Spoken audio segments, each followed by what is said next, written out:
In this video, I'm going to show you how to register on Gumtree. First, open your browser and search for Gumtree. Click on the first link that appears in the search results to go to the official Gumtree website. Once the site has fully loaded, look at the top right-hand corner of the screen. If you don't already have an account, you'll see an option labeled Sign Up. Click on that.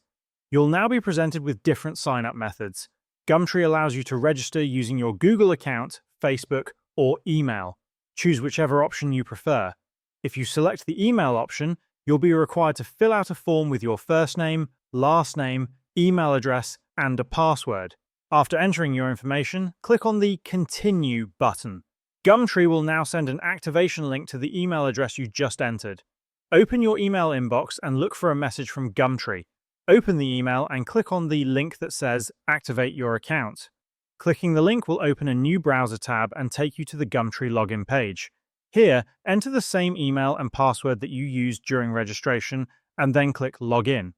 If everything was entered correctly, you'll be successfully logged in and taken to your new Gumtree account dashboard, and that's how you can register on Gumtree.